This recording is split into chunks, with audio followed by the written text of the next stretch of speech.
All right, and welcome everybody to CSL Dallas. Aren't the music team fabulous? That's right, a little spice in your life for this morning. And we're so grateful for everybody joining us, no matter where you're listening to us in the world, online or here on campus. We want to say thank you. And every day is a day of transformation, spiritual deepening, and heart connection, no matter what's going on. And every day we learn and practice something important that makes a difference. We love that you are here with us today, and we want to invite you to explore the meaning behind, if it's not God, what is it? So join me in today's celebration by putting your hands together for the CSL Dallas Music Team.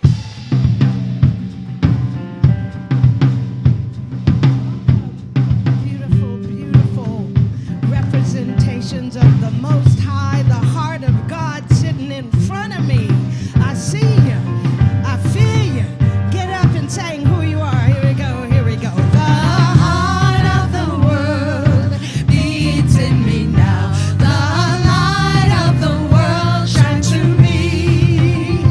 The song of the world sings to me now. I am the heart of the world. Who are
It's my turn now. Good morning, everyone. I haven't seen you guys since last year. Yeah, it's been a while. Anyway, my name is Michael Brundy, and I have the privilege of being your platform assistant today. So, first of all, let me tell you what's going on. Well, if you're online or if you're not even online, tell everybody that you're here at CSL Dallas, okay?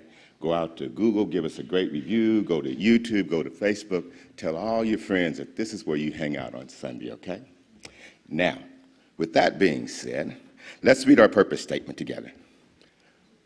We are radically inclusive, spiritually progressive, transforming lives, and so it is. So we want to first say thank you to those with the Burning Bowl.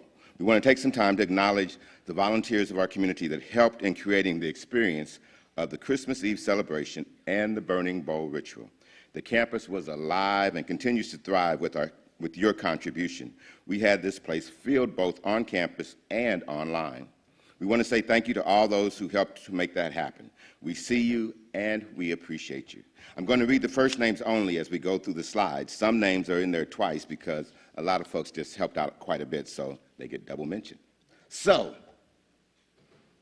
thank you to Sonia, Carmen, Dennis, Kathy, Reverend Marcia, Julia, and Ann, Mark, Flip, Malcolm, Tom, Carmen, Dennis again, Darlene, Stephanie, Avis, Reverend Marcia again, Sheila, Julia, and Alan again, Mark, Terry, and Sarah. And Willeen, who's right there, Kathy, who's also here, Rhonda, Cheryl, Julia, Rhonda, Karen, Julia, and Alan again. Boy, they get mentioned. Oh, Peggy, and Denise, and Gary, and Daniel, and Brenda, and Linda, and Tina, and Reverend Patty, Reverend Marcia, Faye, and Christine, and Joe. And the music team, of course, Val, Denise, Linda, Sharon, Deidre, Richard, and Cleo. How's that? Thank you, everybody, for helping out with Christmas Eve as well as with the burning ritual. We really appreciate all of your help. Now, you can be a part of that kind of a group, too, if you want to help out around here. Everyone is needed in service to growing and fulfilling the CSL Dallas mission and purpose. So right now, we need 10 people to help with our special observance of Martin Luther King Day, which is going to be January 16th from 11 to 2 p.m. We're going to have lasagna, which is always good to come and eat. And if you want to help out, you just have to see Dr. Petra or sign up in the chat right now, or in Pankey Hall, there's going to be a sign-up list after today's celebration. We also have a class on visioning. In this 4-week course, join practitioner Carol Merlot to learn and experiment with the powerful processing of visioning. It's a spiritual technology developed by Dr. Michael Beckwith. This course shows you how to apply visioning in any area of your life.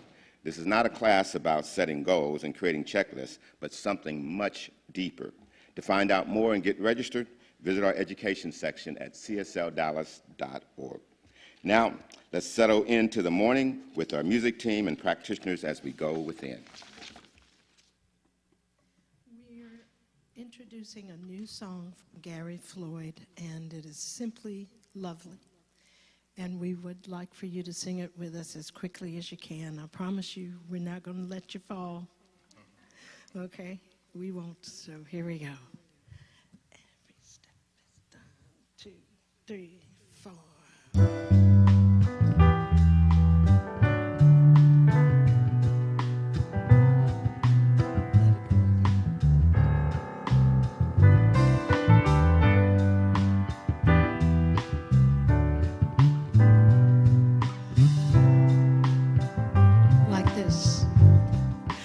Every step is holy, every breath is life, every moment precious when held up to the light, every heart connected, each the face of God, grace has shown me, every step is holy.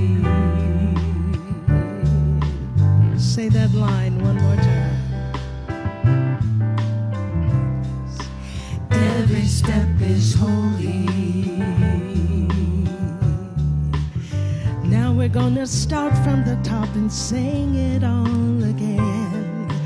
Every step is holy. Every breath is life. Every moment precious. When held up to the light. Every heart connected. Each the face of God. Grace has shown me. Every step is holy. Oh, yes it is. Oh, yes it is.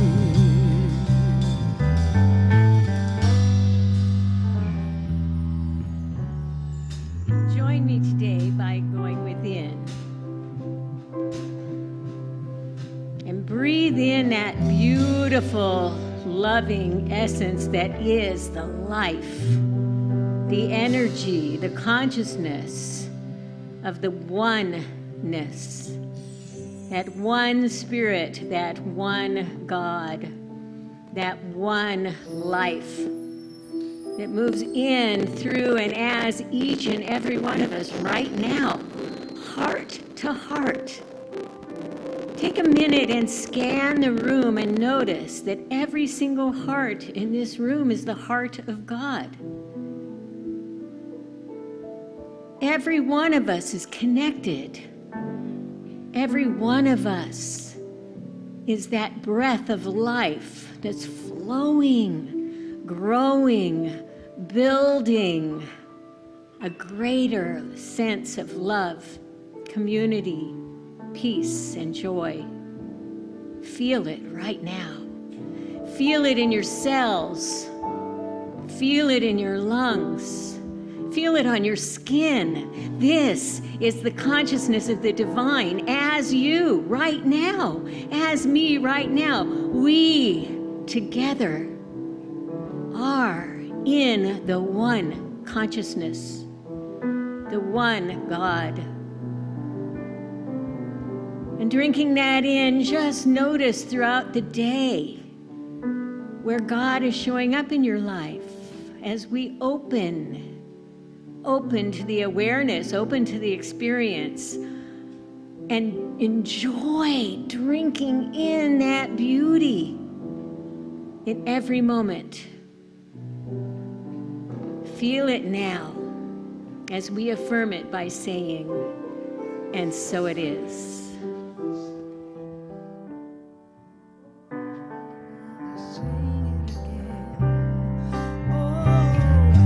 Every step is holy. Every breath is life. Every moment precious. so precious. When held up to the light. Every heart connected. Each the face of God. Grace has shown me. Every step is holy. Repeat that line, 'cause every step is so holy. Every step is holy. Oh, holy, holy. Every step is holy. Thank you very much. Y'all did really well. All right, now this is the one that y'all got to teach me. Are you ready? Okay, I'm watching them. I think we got this, though. I think we got this. 1, 2, 3. Oh, y'all know where I've been. Y'all know where we've been. Here we go, here we go.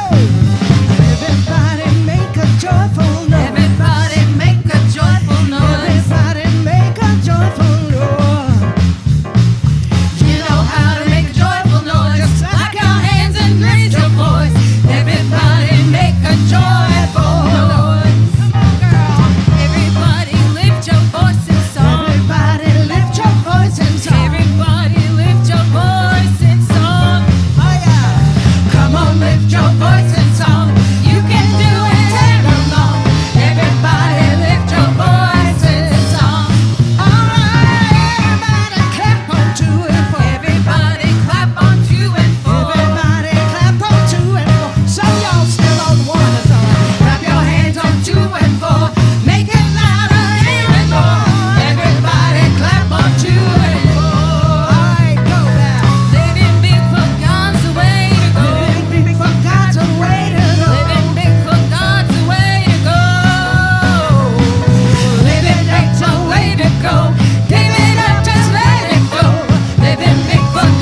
some love for my colleagues.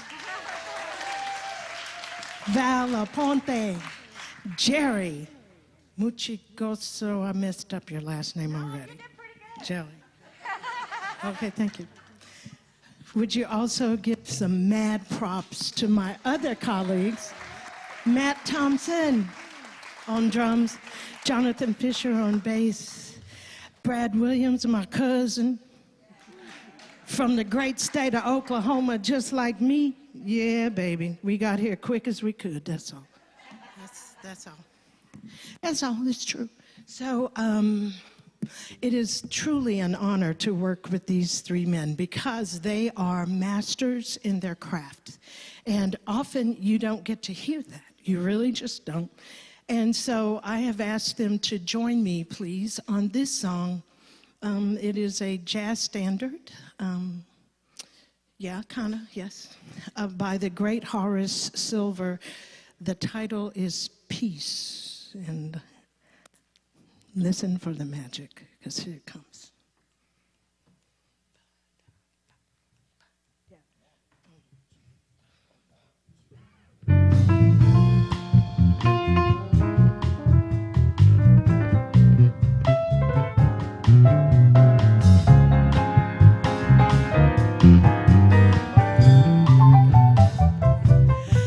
There's a place that I know where the sycamores grow and daffodils have their fun, and the cares of the day seem to slowly fade away in the glow of the evening sun.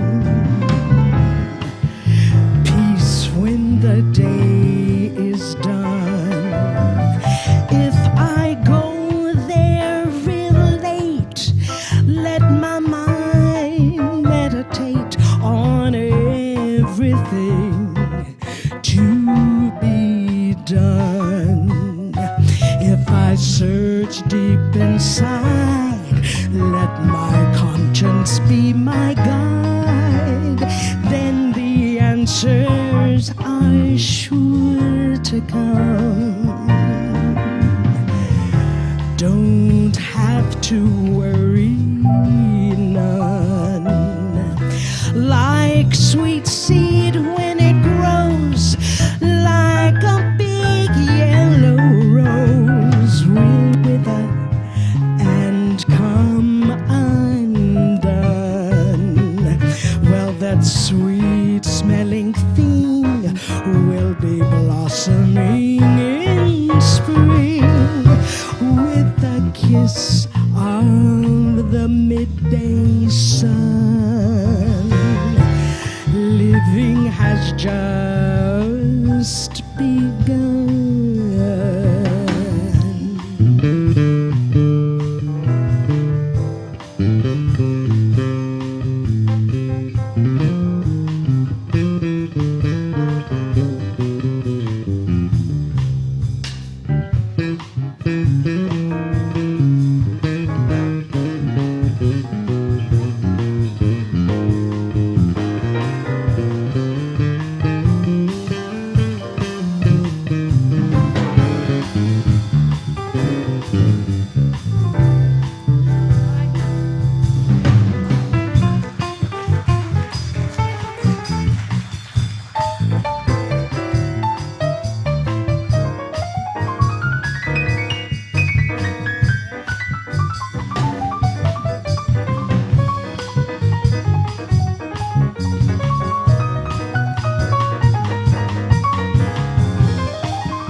When you find peace of mind, leave your worries behind.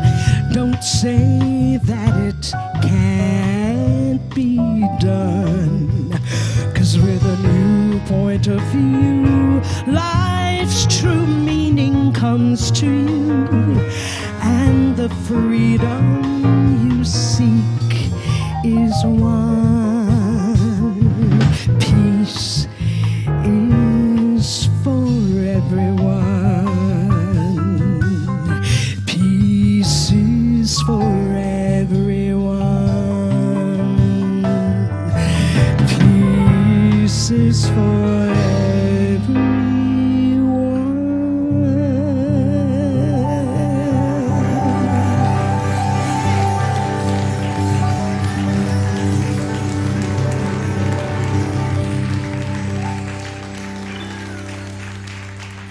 Thank you very much. Whoa, I'm not hiding back here. Thank you, Candy, Brad, Jonathan, and Matt. Thank you so much. It was beautiful. Beautiful. From joyful noise to fabulous jazz to Gary and Karen's new song, invocation song. See, that's what music is all about, right? Okay, before I begin, I'm asking for serious treatment from you guys. If you will have noticed, I've been struggling with my glasses and being able to see. I now have my third pair of glasses, and this morning I realized I still cannot see the monitor. I can't read off the monitor. And so I've had cataract surgery in June and in October, and I'm not exactly sure what's going on and why my vision is not coming together the way it's supposed to.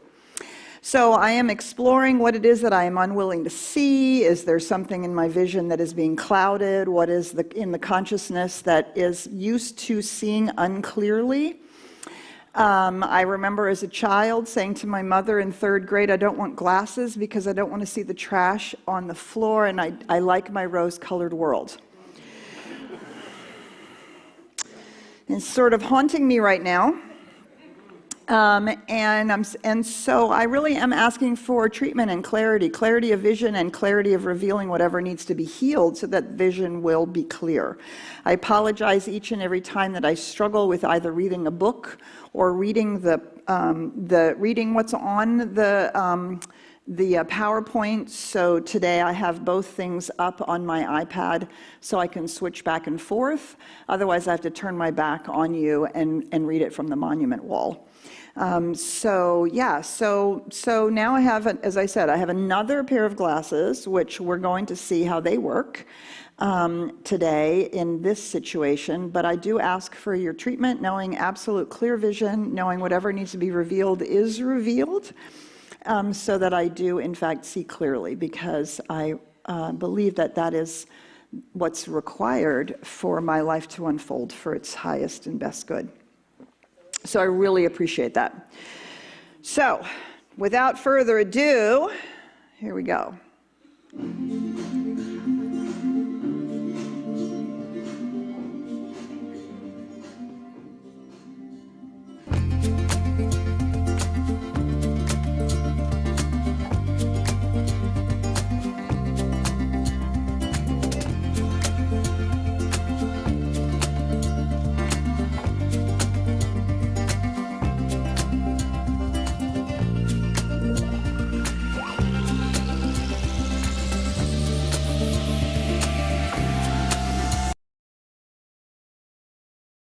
Emergence. It's also our theme for the year. So if you were part of the Burning Bowl, that you know that we talked a little bit about that. And so this month, one of the things that we're exploring, or we like to do at the beginning of each year, is to sort of go back to some of the basics. And to see what new emerges as we continue to bring ourselves back to some of the basics of science of mind and our spiritual teaching. And of course, every time we do that, right, we get deepened, and hopefully some new awareness emerges as well. And so, yes, our topic for today is, if it's not God, what is it? Well, we might ask ourselves the first question, why might it not be God? So this is something that I notice as we move into this new thought, into these spiritual teachings and into the science of mind, is that we have a lot of baggage around the term God, don't we? Right? Some of us love it, some of us hate it, some of us are indifferent to it, some of us wonder why are we still using that old archaic word. Some of us have very clear ideas about what that means. Others of us have very pre-critical images from our childhood that comes up every time we see that word or hear that word. No matter how much spiritual work we've done, we might still see a white, long-bearded guy on a cloud somewhere, even though we know better, right? That can flash through our brain without us realizing it when we use the term God. And so we have to grapple with it. The problem with the word God is that it's, to a certain extent, the biggest word we have, and it's the biggest word we know for this thing, which is both a transcendent mystery and an indwelling presence.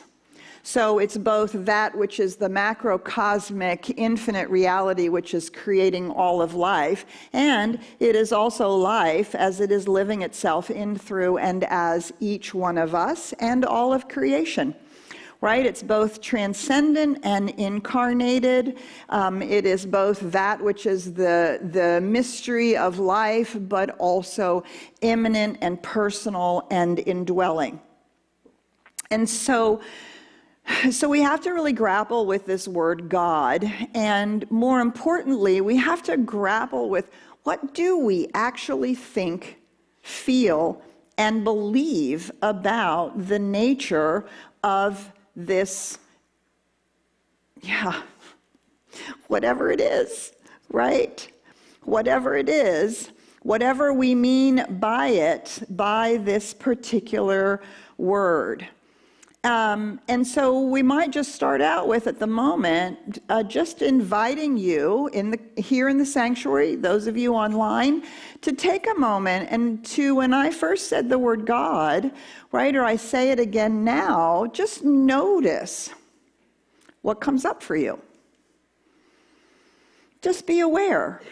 Even if you know, even if you've studied something different or something new, maybe what comes up is exactly that. Maybe there's still some vestiges of something different.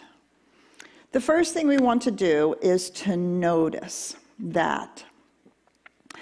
The second thing we want to do is to take an opportunity to explore what is this word supposed to be pointing to. Right? There's the beautiful Buddhist saying, we always have the finger pointing at the moon. That's the word God. Please don't get overly obsessed with the finger. Pay attention to the moon. What are we pointing to with that word? So I have come to try to engage with that word like it's a glyph. You know what a glyph is? It's a symbol that represents something, like the symbol that represents the artist formerly known as Prince. We have to use all those words to describe that symbol, right? But if you see that symbol, you know what that symbol is referring to, or quite frankly, who that symbol is referring to. It's funny, when I like to read a lot of fantasy, magic and fantasy novels, and so oftentimes they have very strange names. And what I notice is that when I talk to somebody about it, I learned this years and years ago when I first started talking to people about the Lord of the Rings, and they would start saying the names of characters, and I'd be like, who? And I realized that I had never actually pronounced the word to myself in my own mind.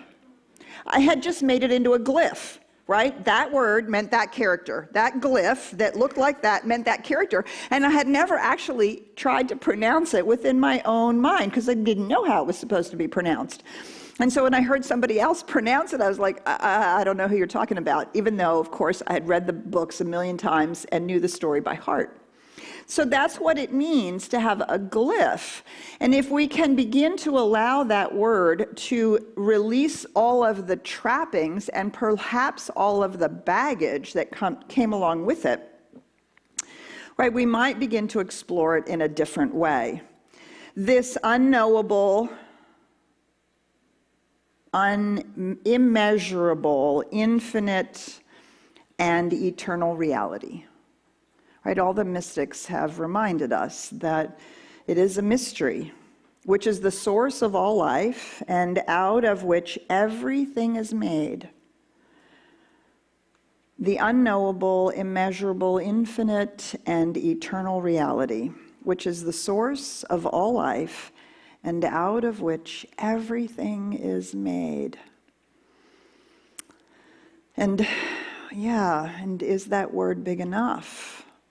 Can we find a way where we can make sense of or feel or comprehend something about this unknowable, immeasurable, infinite, and eternal reality?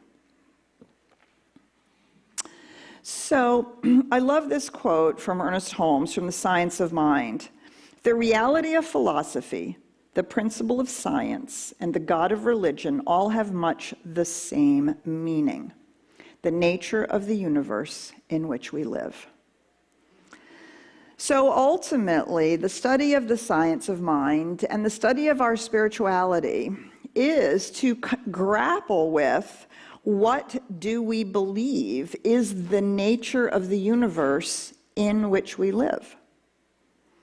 And this is what all of the thinkers in every tradition, spiritual tradition, in every philosophy, and in science is all trying to make sense of from a somewhat slightly different point of view.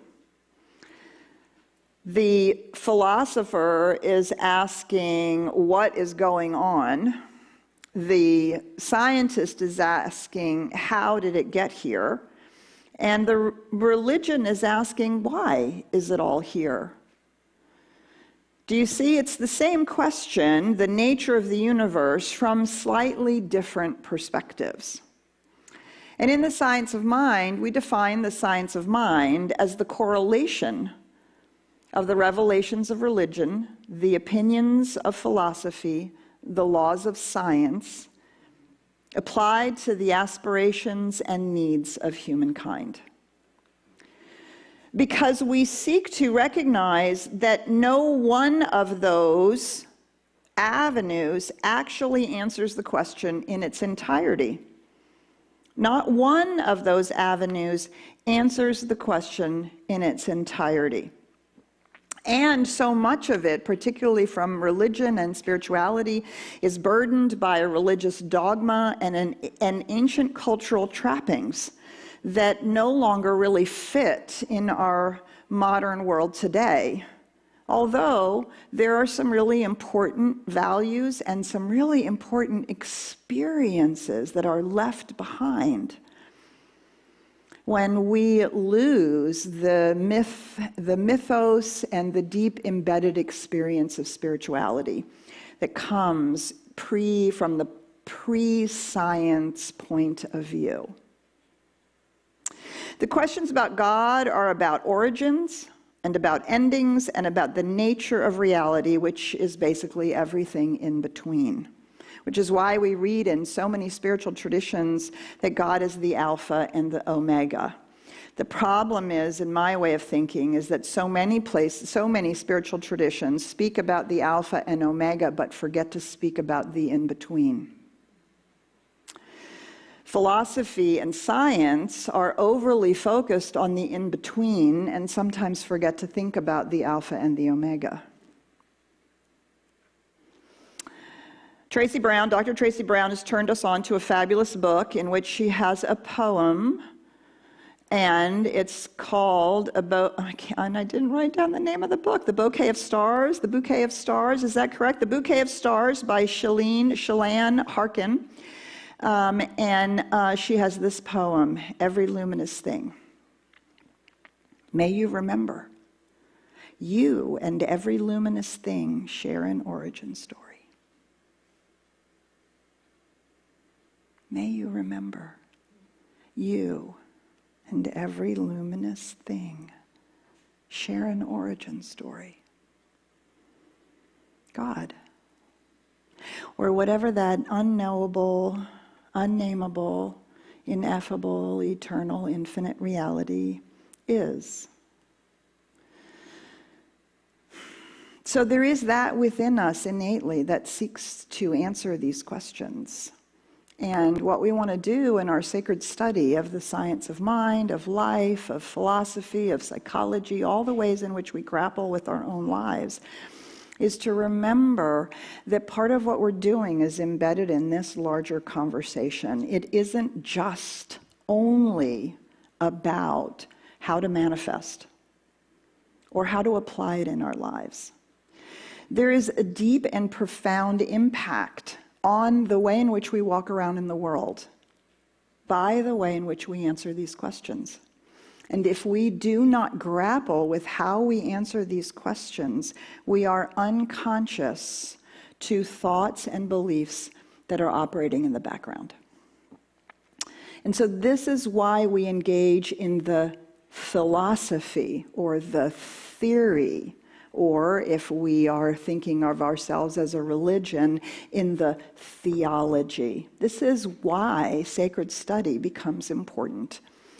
Because we don't realize how much the way in which we answer these questions is the ground in which we live and from which we operate.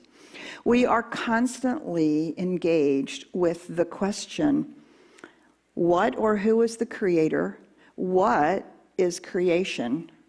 And how do the two relate? What is the creative process? And there are many, many different ways in which this has been answered, right? There's lots of different ways in which that has been answered. If you look into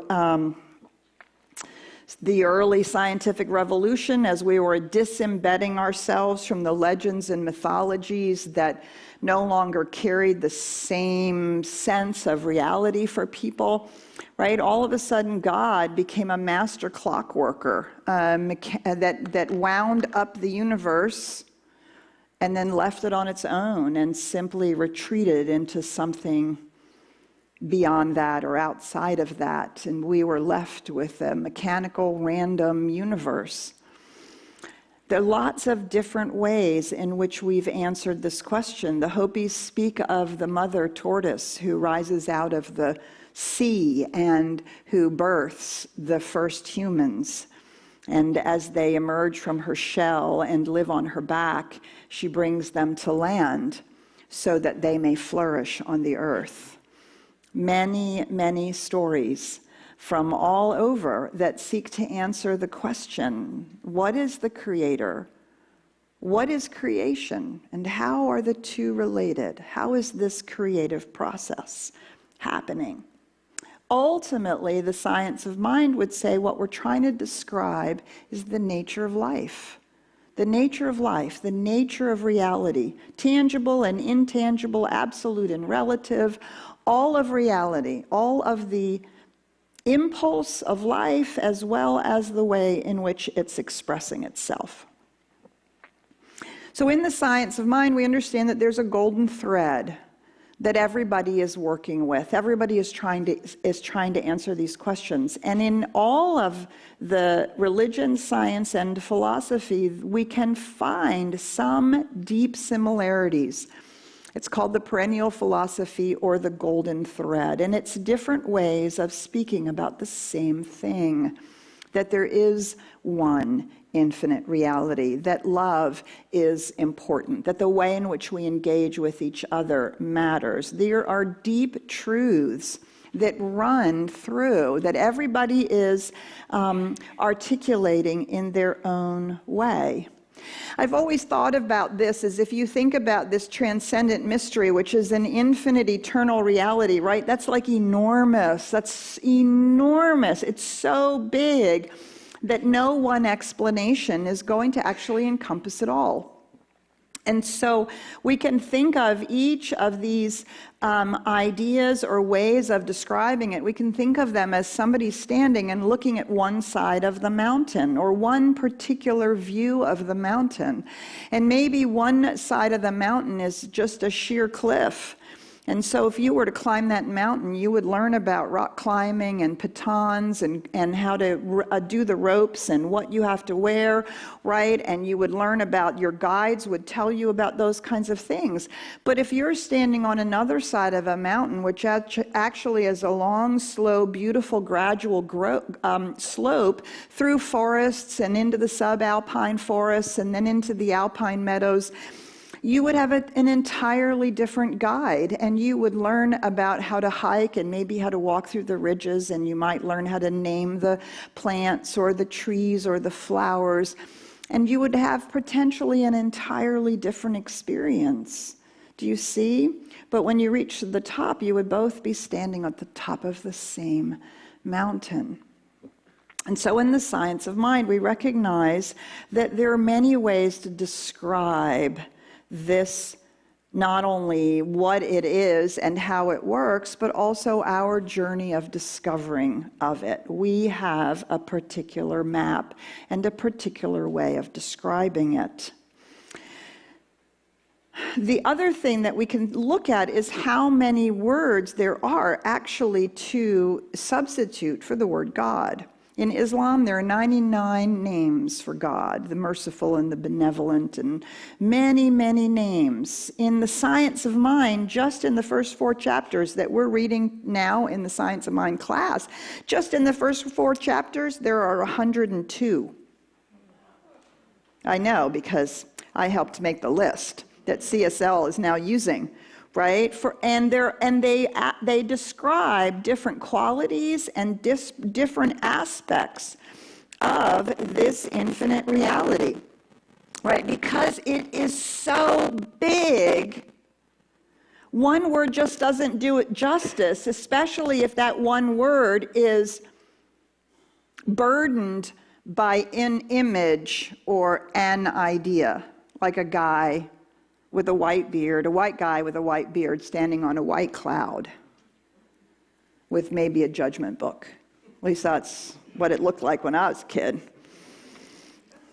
So Ernest Holmes begins to unpack all of this, and he uses a terribly, terribly, terribly esoteric and very technical language. He calls it the thing itself. The thing itself, it comes from the German word ursprünglich Dinge, the original things. The original things, that out of which everything is made. That origin, right? That what is the impulse and how does that move into all of life? Now, we can't know all there is to know about the thing itself, but there is much we can explore, discover, and experience, and never despair that you cannot comprehend or touch or have a deep experience of the thing itself. You can. Why? Because you are it, manifesting as you.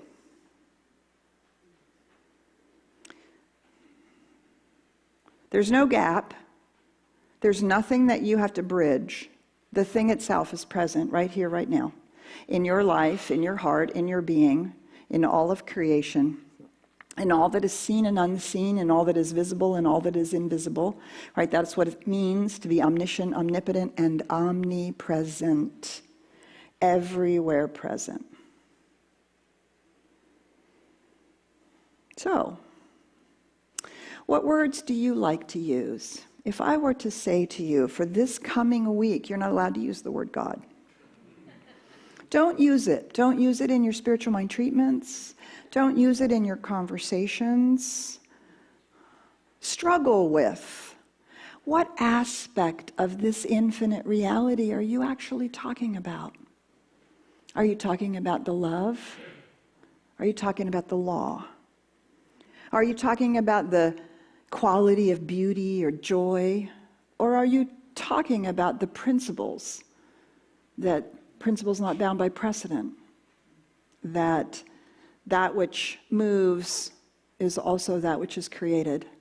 Do you see? It's so big to think that any one word would encompass it is to do an injustice to this transcendent mystery. is to try to put it in a box. No word is big enough. But there are many, many words that we can use to get a hold of the various aspects of the one that we are seeking to explore, understand, discover, relate to, experience, express, work with in our spiritual practices. Many, many different words. And so a powerful part of our sacred practice and our sacred study is to deny ourselves the shortcut of using the word God. You will discover that if you do this, that you will have to grapple with what aspect of this infinite mystery am I actually relating to in the moment, seeking to be about. You might think about, as you leave here today, your 2 favorite words or 3 that really get a hold of different aspects of this one infinite reality.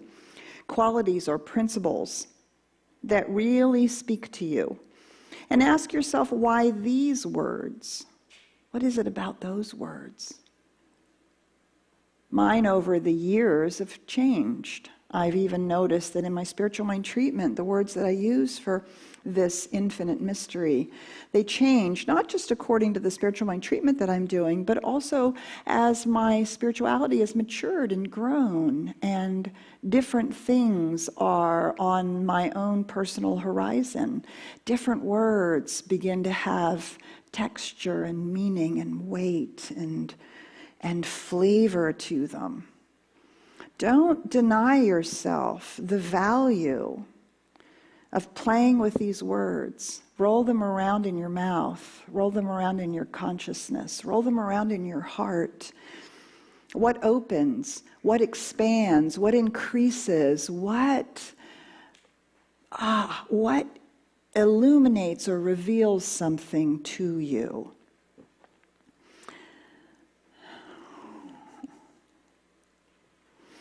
So what are your favorite words to use instead of God? This is the question I invite you to spend time with this week.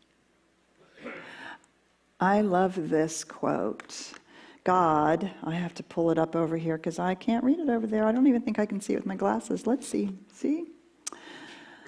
Okay, we're going to try it. God, the divine or universal life principle, or whatever we choose to call it, is an original, uncreated, changeless being. Not a being with parts, but being with potentialities. So this is the thing, right? Science of mind is not a theology where there's no theos. We don't have a deity. Because a deity applies a being with parts, right? Arms and legs, or an idea, or whatever, however we might describe that. It's neither father nor mother. It's beingness. It's being in its absolute state, this divine universal reality, this infinite reality that is moving, that is creator, creative process, and creation. All 3 of these things. I love this statement from Ernest Holmes. We're going to parse it out here for a minute. There is a universal mind, and if you've been following with me on the Science of Mind class, we're starting to translate that word mind into consciousness. Mind feels like just way too cerebral, and we misunderstand what the science of mind is doing with that word. And they didn't really have the word consciousness back when the New Thought writers were writing in the late 1800s and early 1900s. Consciousness just wasn't as big a deal. Consciousness didn't really break onto the stage until 1893 when the speakers from the East came to the First World Parliament of Religions. And an entirely new idea about life and about spirituality was brought to the Western sensibility. And so consciousness has grown from that point. So when you read in the Science of Mind, universal mind, you might translate it into universal consciousness, spirit, intelligence that is the origin of everything. The origin of everything, consciousness, spirit, intelligence, the know-how to create, to become creation, the spirit, which is the life that animates it, and the consciousness, that is the awareness, the ground of being from which all things spring, which means that it's first cause. That's what it means to say it's the origin. It's first cause, not just in the beginning, but all the time. First cause that is unrelated to something that is an experience, that's first cause. Unrelated to the human condition or the space-time continuum. And it's happening all the time. It's not just in the beginning, it's not just the Big Bang, right? It's what we touch in our spiritual mind treatments when we are working with the thing itself. And we call it God. We call it this word for lack of a word that is big enough. This universal life and energy finds an outlet in and through all that is energized and through everything that lives. In and through all that is energized and all that is lived. So creation is not left out of this larger reality. Creation is absolutely the hands and feet and eyes and heart and mind and expression of this infinite being. Being in potentiality is the absolute. Creation is the expression of that. The outpicturing, the actualization of the potential in its myriad, infinitely diverse ways and forms, right? It's an infinite reality, so it has to have an infinite number of different ways to express itself. It's hard to bend our minds around, or this infiniteness and the fact that it's a oneness, it's a wholeness. We don't separate in the science of mind. When we use the term God, we mean creation as well. Let me say that again, because I know this is a big shift from Eastern and Western traditions. When we say the word God, we include creation. This is the manifest body, the place where the infinite is expressing itself and is just as necessary and important as are the infinite qualities. It's hard to bend our mind around this, but we can experience oneness, we can touch it and recognize it, absolutely, beyond the shadow of a doubt. And I know that you've done it. I know you've had these experiences in meditation, in hiking, in gazing into the eyes of a newborn or into your beloved. You've had the experience when the barriers have melted away and you have expanded into that which is larger. And you have discovered that you are bigger on the inside than this finite form. Each time you have touched that universal reality. And the reason that we can touch it is because we are it expressing itself now, individualized. This is what Jesus meant when he said, these are the living waters, when we drink from the cup of oneness. This is what the Buddha meant when he said in meditation, and you taste the sweet nectar in the back of your throat. And you are nourished by it.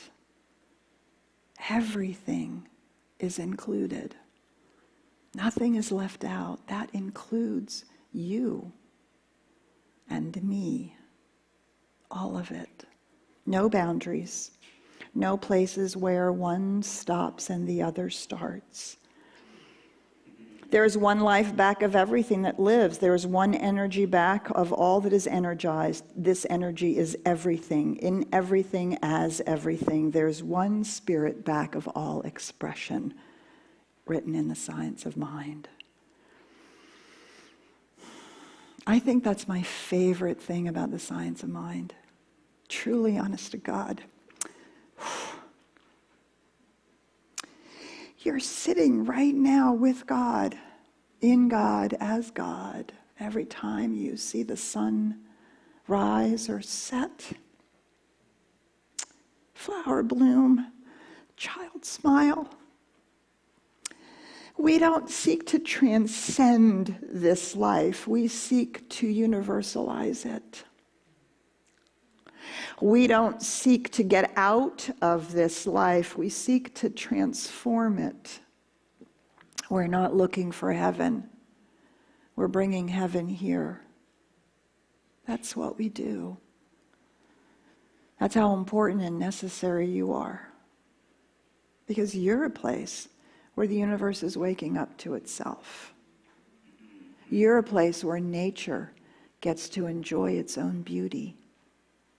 Who but self-aware beings, obviously not just human beings, but who but self-aware beings can look at a sunset and want to applaud God? The tree just lives it. The bear is just eating the berries. But the beings that are self-aware, wherever they are in the cosmos and the galaxies or on our planet, this is how nature actually gets to enjoy herself. And the life that is that transcendent mystery gets to express itself and see itself in expression, emerging as your life, as my life, as the gifts we bring and the love that we share, the things that we do, the ways in which we seek to align ourselves with that source which is flowing through us. And what is that source? Why does it flow? Here is the question. Why does being become? Why does the Creator even want a creation? Who cares? What is the point, right? Why does this happen? Why do miraculous little things like this beautiful frog actually even exist? To express life, to express that infinite mystery in all of its beauty and glory and wonder and grandeur and majesty and intimate experiences and expressions, so that it can express and experience itself. So the impulse of Creator into creation, love. Love is the self-givingness of spirit through the desire of life to express itself in terms of creation. This thing itself is both source and supply. It is sufficient to all of our needs. It is forever flowing in, through, and as us. It has already given everything. And because we are waking up as self-aware beings, it is now our turn. It's our turn to pay attention to how we are taking up the mantle of love, of Creator and creation, because that life is now dwelling within us. We are the place where nature is sensing her own beauty, where life is knowing its own joy, where presence is becoming aware of itself, and where love is actualized in actions. So I'd like to close with this from, it's a little less known poem by Oriah Mountain Dreamer, and it's entitled The Call. I've heard it all my life, a voice calling a name I recognized as my own. Sometimes it comes as a soft-bellied whisper. Sometimes it holds an edge of urgency, but always it says, "Wake up, my love. You are walking asleep. There is no safety in that. Remember what you are, and let a deeper knowing color the shape of your humanness. There is nowhere to go. What you are looking for is right here. Open the fist clenched in wanting and see what you already hold in your hand. There is no waiting for something to happen, no point in the future to get to. all you have ever longed for is here in this moment, right now. You are wearing yourself out with all this searching. Come home and rest. How much longer can you live like this? Your hungry spirit is gaunt, your heart stumbles, all this trying. Give it up. Let yourself be one of the God-mad, faithful only to the beauty you are.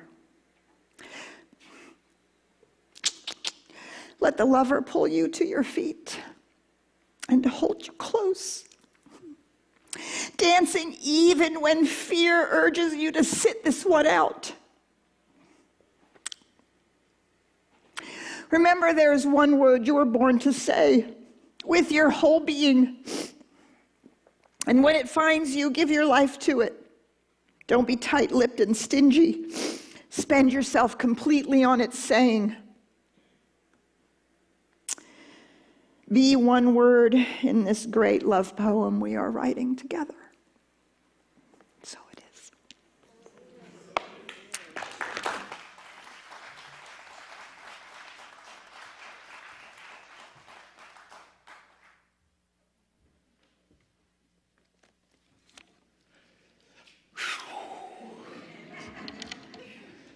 So every now and then I get a chance to take advantage of being the platform assistant. You know, it's that privilege, and this is one of those privileges. So you guys that know me know I go a long way to get here to come to church on Sundays. I pass a whole bunch of, houses of worship, all kinds of places. But there's no better place that I'd want to be than here at CSL Dallas. And I can tell you, because I've been coming here a long time, okay? There's two really good Sundays that you really want to be here, okay? One is the Sunday that they hand out the money. That's during the AIS. That's a good one, okay? But truly the best Sunday is going to be the 5th Sunday of this month, okay? You guys want to make sure you come back here on that Sunday, because that's the Sunday when Petra stands up here and it's like Stump the Minister. She answers all of your questions. And I don't know anywhere on the planet where a minister has the nerve or the guts to stand up and answer all of your questions about anything. And I don't know anywhere this morning where anybody is talking to you about God in such a way as she has this morning. Most are only talking about religion, and they leave out the philosophy and the science, et cetera, et cetera. But for you guys who don't know, you are in the midst of one of the best teachers in science of mind when you listen to people. Okay? So, and just before we pass for the money, okay, I met a couple of guys here that I didn't know before, so they're kind of new. So I want to make sure that they know what they got into, okay? Not only are you hearing the best teacher in science of mind, even better than what you have at your place back there in Oakland, brother, but we also have the best musicians that you can get anywhere without a cover charge and a 2-drink minimum. You can't get it better than that. And these are professional guys, okay? We have a Grammy-winning drummer here, okay? Brad, one of the best pianists that you can find in the city, and Jonathan has been already recognized as the best bassist that you can find. I mean, they don't get any better than that. And if you want to add Miss Candy Williams as our music director and the folks who come with her, I mean, this is the place to be. Got it? And before that reason, that's why you need to make sure that you give generously to CSL Dallas, okay? So read along with me our abundance affirmation, okay? I see the divine in everything. I have confidence in the future and an enthusiastic expectation of good things to come. I know CSL Dallas is prospering, thriving, and attracting its highest good. Our community is blessed and a blessing, and we stand for a world that works for everyone, and so it is. Hey, around here, there's a whole lot of different ways that you can give as they pass the baskets. You can text give, you can go to the QR code, you can go to PayPal and give. Just stick it in the basket, but there's all types of options, so please take advantage of all those options and give. Now, I was telling you about how great it is around here at CSL Dallas. Remember we were singing that song earlier by Gary Floyd? Well, Gary Lynn Floyd. Well, Gary used to be a part of the music department here, used to be one of the outstanding things about coming here every Sunday, and he's coming back. He's one of the most prominent voices in New Thought music, and we want to let you know that he will be here on Sunday, January 15th, to help us celebrate. So if you have never experienced his voice, then make sure that you save a seat for you and a friend to attend in person and online, okay? Now, not only do we have Gary coming to sing, but we've got some other stuff for you, a little bit different, okay? So watch this one, okay? Prepare yourself physically and mentally for any opponent, including your own inner opponent, self-sabotaging thinking. Join our instructor, Malcolm Austin from CSL Dallas, in the seminar that teaches basic self-defense ideas and strategies for every individual, including those with little or no experience in martial arts. Malcolm incorporates mindfulness exercises that show you the true power lies within you. This is an in-person experience, so please register ahead by visiting the events calendar on csldallas.org. And if you really have any questions about what this is all about, that guy right there, stand up, Malcolm. He's the only black guy that looks better than me in the place, so that's him right there, okay? He's going to combine martial arts with all of the spiritualness that we do, and it's going to be quite unique. So check him out after service and find out what's going on. Now, is that enough for you guys? No, I like Jeremy. Okay, well now it's the time for us to close out. So now it's time for us to stand and sing our way out of here with our music team. And you guys have a great Sunday.